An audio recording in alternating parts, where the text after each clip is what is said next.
Break के बाद आपका एक बार फिर से स्वागत है। आप देख रहे हैं बिंदास बोल, और बिंदास बोल में हम आपको पूछ रहे सवाल कि क्या पाकिस्तान को भारत में विदेशी निवेश की अनुमति देना कितना सही है। जो पाकिस्तान भारत को कहीं पर भी नीचे दिखाने का मौका नहीं छोड़ता, जो भारत में उनके राष्ट्रपति आते हैं तो अपने हवाई जहाज पर तिरंगा उल्टा टांगते हैं, उनके विदेश मंत्री आते हैं तो टेबल पर तिरंगा उल्टा टांगते हैं, और जिसके देश में तिरंगा जलाया जाता है और भारत में जल रहे तिरंगे के लिए जिम्मेवार जो देश है, उस देश की पैसे वो भी कुछ चंद रुपए, शायद वो आएंगे भी कि नहीं पता नहीं, लेकिन हमने उसके लिए हाथ फैला दिए हैं, और ये भारत की स्वाभिमान के साथ खिलवाड़ की बात हम मानते हैं। क्या है आपका कहना? आप हमें कॉल करें, एसएमएस भेजिए, सोशल नेटवर्किंग साइट पर भी आप अपनी प्रतिक्रिया दे सकते हैं। हम आपकी प्रतिक्रिया स्क्रॉल पर भी चलवाएंगे और यहां पढ़कर भी बताएंगे। कुछ कॉलर हमारे साथ जुड़े हैं, सुनते हैं क्या कहते हैं। नमस्कार, बोलिए। हेलो, नमस्कार। नमस्कार, बोलिए। वो तो आवाज तो जा ही नहीं रही है। आप लाइव में जुड़ चुके हैं, बोलिए। हेलो, हम दूसरे कॉलर के पास चलते हैं। हम कॉलर को कहेंगे कि यहाँ पर जो इंस्ट्रक्शन दिए जाते हैं उसका पालन करेंगे तो आप अपनी बात को अच्छी तरीके से रख पाएंगे। दूसरे कॉलर के पास। हेलो, नमस्कार। नमस्कार सर, मैं सूरत से बोल रहा हूँ। हाँ, सूरत से संजय धारुका बोल रहा हूँ। बोलिए। जी सर, ये बात तो सही है कि जो विदेश से निवेश चाहिए वो तो चाहिए ही, लेकिन पाकिस्तान जैसे देश के तो निवेश लाना है बहुत खतरनाक हो सकते हैं भविष्य के लिए।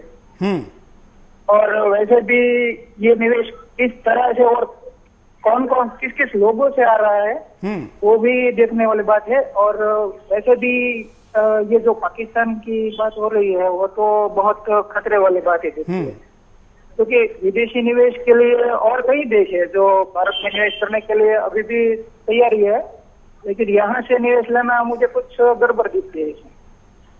शर्मा जी, क्या जो बात अभी हम कारणों में देख रहे थे उसमें विदेशों का प्रभाव, खास करके अमेरिका का, सीधा नाम लेके अगर हम कहें तो क्या अमेरिका के भारत के ऊपर दबाव का ही परिणाम है?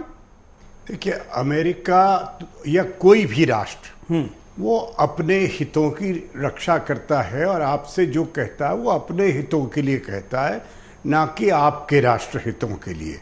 अपने राष्ट्र हित की रक्षा हमें स्वयं करनी है। जब तक अमेरिका की सेनाएं अफगानिस्तान में हैं तब तक, और ईरान से संबंध ठीक नहीं है, युद्ध की भी संभावना हो सकती है। ऐसी स्थिति में अमेरिका के लिए राजनीतिक, सामरिक और भौगोलिक दृष्टिकोण से पाकिस्तान अत्यंत महत्वपूर्ण है। और इस कारण से अमेरिका ये चाहता है कि भारत पाक संबंध ऐसे रहे, सामान्य रहें, जिससे उसको पाकिस्तान को ये कहने का मौका ना मिले। पाकिस्तान ने उन पर दबाव डाला था कि देखिए, हम अफगानिस्तान युद्ध में आपका पूरा साथ नहीं दे पाते क्योंकि कश्मीर वाले बॉर्डर पर हमारी बहुत सी सेनाएं ईस्टर्न बॉर्डर पर हैं। तो तब शुरू में कहा गया कि आप कश्मीर का मसला तय कीजिए। अब वो कहना बंद कर दिया है अमेरिका ने। अमेरिका को भी पाकिस्तान के बारे में काफी कुछ पता अब चल गया है, परंतु फिर भी जब तक उनको सामरिक दृष्टिकोण से उनकी आवश्यकता है तब तक वो हमसे ये कहते रहेंगे कि आप पाकिस्तान से संबंध सुधारें, और ये हम पर है कि हम अपने हितों की रक्षा करें। बिल्कुल। एक कॉलर के बाद चलते हैं। आप भी कॉल कर सकते हैं, अपनी बात को रख सकते हैं। ओके, नमस्कार। हाँ, नमस्कार सर जी, बोलिए। नमस्कार सर जी। सबसे पहले तो मैं धन्यवाद देना चाहूंगा इस सुदर्शन चैनल का।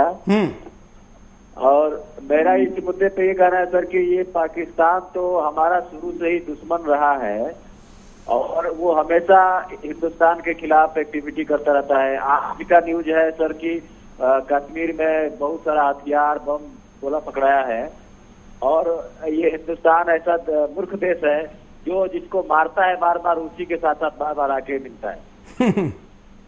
धन्यवाद सावंत जी। जो देश भारत की सीमा के अंदर एक सुरंग लगाता है नीचे से आने के लिए, क्योंकि घुसपैठियों को और आसानी हो, व्यापार वहां से ऊपर किया जाए, उस देश को हम ऊपर से अधिकृत आने के लिए परमिशन देते हैं, क्या कहेंगे? मैं तो यही कहूंगा कि पाकिस्तान से मैत्री की बात करना अब यूँ समझिए, आप ख्याली पुलाव पकाना है, इसमें कुछ होना जाना नहीं है। जहाँ तक अमेरिका के दबाव की बात है, अब अमेरिका स्वयं उसके दांत खट्टे हुए लड़ाई में नहीं, नीति में। कैसे? उसने लाखों करोड़ों रुपए दिए पाकिस्तान को, और पाकिस्तान उसी पत्तल में छेद करता रहा जिसमें खाना खाता था। और जितने पैसे लिए उसने अमेरिका से, अंततः जो वहाँ के चीफ ऑफ स्टाफ एडमिरल मुलिन को ये कहना पड़ा कि पाकिस्तानी झूठे हैं, धोखेबाज हैं, और उन्होंने तो यहाँ के आर्मी चीफ को, जो आमतौर से आप राजनयिक भाषा नहीं है, ये कहा कि कयानी भी झूठा आदमी है। क्यों? इसलिए क्योंकि पाकिस्तान अब चीन के कंधे पर सहारा ले रहा है। ये न भूलिए, अंतर्राष्ट्रीय स्तर पर चीन से अपने संबंध बढ़ाने के माने उसने कहा अब अमेरिका को हम धता बता सकते हैं, पैसा लेते रहेंगे जब तक अफगानिस्तान में युद्ध चल रहा है। लेकिन हम क्यों माने इस बात को कि जो अमेरिका कह रहा है वो सही है? हम तो कई बड़े राष्ट्र हैं। उत्तर कोरिया अमेरिका की बात नहीं मानता, ईरान अमेरिका की बात नहीं मानता, और आप ये समझिए छोटे छोटे देश नहीं मानते, अपने अपने हित की बात करते हैं। क्योंकि हमारी अंतर्राष्ट्रीय नीति क्या है? राष्ट्रीय नीति को ही और आगे बढ़ाना और अपने देश के हित को आगे बढ़ाना, देश की सब बातों की रक्षा करना, यही हमारी विदेश नीति है। बिल्कुल। हमारे साथ कुछ और कॉलर जुड़े हैं, सुनते हैं क्या कहते हैं। हाँ, नमस्कार। हाँ जी नमस्कार, मैं केडी पांडे झांसी से। बोलिए सर। हाँ, मैं सीधे मुद्दे पर आता हूँ सर कि पाकिस्तान को इन्वेस्टमेंट करना यहाँ कितना सही है। तो मैं एक बात कहना चाहता हूँ कि सन 72 से लगातार छद्म युद्ध कर रहा है पाकिस्तान हमसे। हाँ, और छापामार युद्ध और जारी है। सन 72 में वो हमसे घुटने टेका, वो बांग्लादेश बन गया, और उसके बाद लगातार कारगिल युद्ध हुआ, खालिस्तान बनवाने की उसने कोशिश की, अभी उसने ताज कांड करवाया, लगातार वो हमसे युद्ध करता चला आ रहा है, कभी छोटे कभी बड़े, कभी बम विस्फोट। तो हम कैसे समझें कि वो हमारे यहाँ इन्वेस्टमेंट कर सकता है? वो कर्मचारी, उसके अधिकारी पासपोर्ट और वीजा लेकर के हमारे यहाँ आएंगे सर, और वो सीधे पाक एम्बेसी में बैठ करके हमारे यहाँ पाकिस्तानी विरोधी, हमारे यहाँ भारत विरोधी गतिविधियों का अंजाम देंगे, और हम उनके साथ नतमस्तक होते रहेंगे। ये भारत की अस्मिता, सार्वभौमिकता और यहाँ की शांतिप्रिय जनता के लिए पूर्ण रूप से गलत है। हम इतना ही कहना चाहते हैं। धन्यवाद। हम यहाँ पर परिणामों पर नजर डालते हैं कि क्या परिणाम होंगे। देखिए, भारतीय स्टॉक मार्केट में आतंकियों का पैसा आ जाएगा। वैसे तो पहले भी ऐसी खबरें आती रही हैं जिनमें बताया गया था कि पाक आतंकी भारत में निवेश कर रहे हैं। इन बातों पर पहले भी सरकार ने कोई कदम नहीं उठाए थे और अब भी कोई कदम नहीं उठाएगी, बल्कि उसने इन्हें निवेश करने का खुला न्योता दे दिया है। देश में आतंकी घटनाएं बढ़ जाएंगी। आतंकी आसानी से भारतीय बाजार में निवेश करके आतंकी घटनाओं को अंजाम देते रहेंगे। ये आतंकी इस पैसे को भारत में आतंकी घटनाओं के लिए युवाओं को आसानी से तैयार कर लेंगे। पाकिस्तान अपने मकसद में कामयाब हो जाएगा। पाकिस्तान का मकसद भारत की उभरती अर्थव्यवस्था का फायदा उठाकर अपने आप को मजबूत करना है। इससे पाक खुद तो मजबूत होगा ही, भारत में आतंकी घटनाओं को बढ़ावा देने में भी पाक को आसानी होगी। भारतीय व्यापारियों को नुकसान होगा। भारत में निवेश कर पाकिस्तानी व्यापारी तो चांदी काटेंगे, मगर इससे भारतीय व्यवसायियों को कोई लाभ नहीं होगा, क्योंकि पाकिस्तान अपने यहाँ भारतीय व्यापारियों को लिमिटेड छूट दे रहा है। भारतीय अर्थव्यवस्था को नुकसान होगा। अगर भारत में फर्जी विदेशी निवेश होगा तो इससे देश की अर्थव्यवस्था को नुकसान होगा। पाकिस्तानी आतंकी फर्जी निवेश से अर्थव्यवस्था को आसानी से चूना लगाते रहेंगे। तो ये परिणाम है, और भी कई परिणाम हमारे एक्सपर्ट भी और आप भी बता सकते हैं। मैं शर्मा जी के पास जाऊंगा। शर्मा जी, जब हम विदेश नीति में आप लोग जब दूसरे देशों को कहते हैं कि पाकिस्तान के साथ आप असहयोग करिए, उनके साथ व्यापार मत करिए, क्योंकि वो हमारे देश में उस पैसे का गलत उपयोग करता है, हमारी नींद हराम करता है, सिक्योरिटी के साथ चैलेंज करता है, अब भारत किस मुंह से दूसरे देशों को पाकिस्तान के खिलाफ बोल पाएगा? नहीं, निस्संदेह इस निर्णय से जो है मैं समझता हूं कि आतंकवाद से जो युद्ध हमारा है वो कमजोर होगा। दूसरी ओर हाँ, मैं समझता हूं सरकार को कुछ संभवतः ये गलतफहमी है कि दुनिया सोचेगी कि हम बड़े उदारवादी हैं, उससे हमारी छवि अच्छी बनेगी। मैं नहीं समझता कि ऐसा कोई लाभ भारत को होने वाला है। पहले भी हम एक तरफा अनेक बार उनको लाभ दे चुके हैं, कंसेशंस दे चुके हैं, और उसका हमें अंतर्राष्ट्रीय मंच पर कोई लाभ नहीं मिला, और मैं नहीं समझता कि इसका भी कोई लाभ मिलेगा। हमें एक बड़ा स्पष्ट रोड मैप बनाना चाहिए कि आप यहाँ तक आएंगे तो हम ये करेंगे, आप यहाँ तक आएंगे तो हम ये करेंगे। अभी भी जो मोस्ट फेवर्ड नेशन है, जिसके बारे में भी अनाउंसमेंट है, वो अभी किया नहीं है पाकिस्तान ने। हमने किया हुआ है, हमने किया हुआ, मतलब बहुत भारत के लिए पाकिस्तान मोस्ट फेवर्ड नेशन है, बहुत हमने वर्षों से किया हुआ। दूसरा, अफगानिस्तान के लिए भारत होकर भारत जो है अफगानिस्तान को निर्यात नहीं कर सकता सड़क के रास्ते से, और इससे हमारा मध्य एशिया में जाना रुका हुआ है। अगर पाकिस्तान कहे कि हाँ आप मध्य एशिया में निर्यात कर सकते हैं पाकिस्तान के रास्ते से, तब हम समझेंगे कि उन्होंने छोड़िए आतंकवाद, इसमें कम से कम कोई हमारी पहल का सही सकारात्मक उत्तर दिया। परंतु अभी तक ऐसा कुछ नहीं हुआ है, और किसी भी तरह राष्ट्र के मूल हित, राष्ट्र की सुरक्षा, जो आतंकवाद से हम ग्रसित हैं, उसके साथ किसी प्रकार का समझौता करना और एक गलत संदेश भेजना उचित। और आप तो बोल रहे कि हमने कुछ कदम आगे चलना है, फिर उन्होंने कुछ कदम आगे चलना है। वो तो कदम आगे चल चल के हमारे अंदर घुस रहे हैं और हम पीछे कदम करके अपने पास जा रहे हैं।